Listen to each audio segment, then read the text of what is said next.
Okay, so we're going to do our plumbing wall now. Same concept. We're going to use Schluter Rondec for our edging. One thing I want to pay attention to here though is that we're not going to be doing any mosaic on this one, so it's going to make it much easier. So I'm going to start out with a full tile now on my right side and work my way in. So you just want to pay attention to how your joints are going to line up with your niche, and you also want to make sure that you stay with your pattern, with your third pattern, so that everything looks like everything's a third pattern all the way around. So looking at this, we got a full tile at the bottom.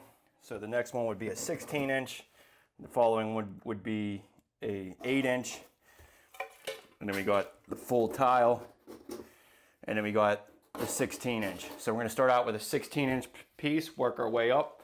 Now, since this is a curbless shower, we can, or it doesn't really matter, even if it is a curb shower. Most of the time you want to bring your tile out past the actual shower pan area a couple of inches. And there's a couple reasons for that. One, the door hardware for your glass doors, they're going to have hinges, and you're going to want to have that be solidly on a piece of tile. So if you bring your tile out of the shower a couple inches, that'll not only be, better for waterproofing, but it's going to be a great mounting section for your glass. So we're going to bring that out a couple of inches, but I'm just going to be paying attention to where this lines up on my niche, because I'd really like to make it simple and not have to do any cutting or L-notch cuts around my niche. It just would make it simpler if it was just all straight pieces. So when I do this,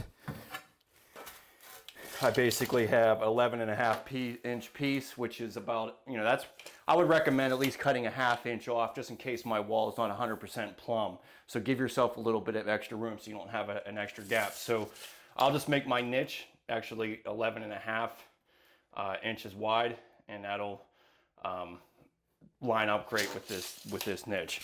So let's go put our Rondec on first.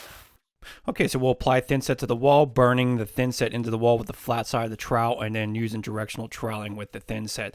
The trowel size that we're using on this is 1/4 by 3/8, and we're using a laser to make sure that that Rondec says plumb. Now you'll notice that I do actually have some waterproofing outside of the shower area. Don't worry about that. We can address that later. Very easy with drywall mud.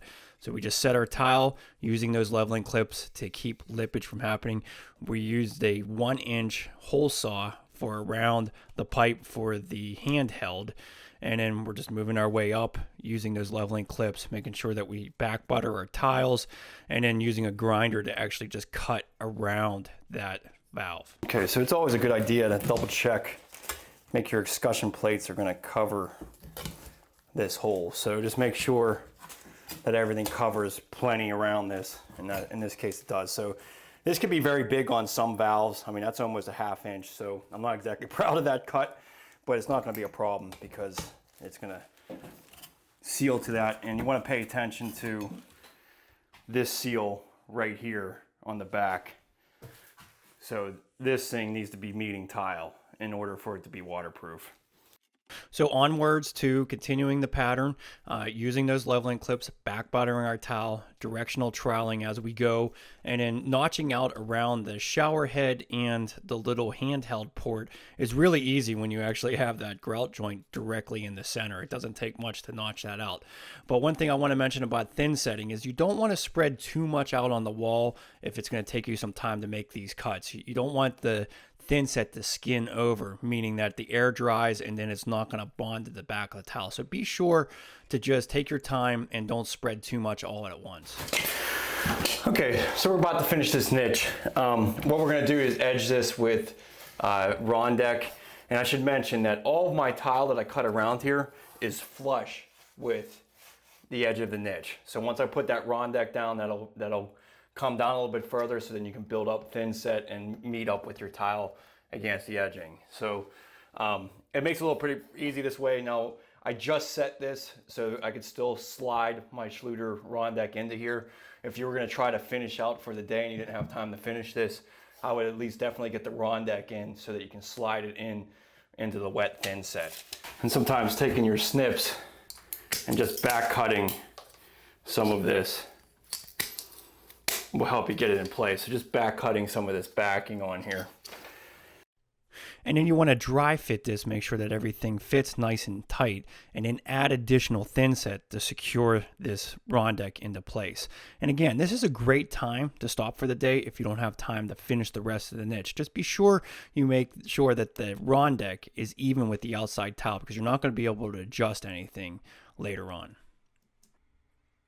And if you missed our last video on the niche installation, please check that out. It'll go into the rest of the details on how to install the tile around this niche.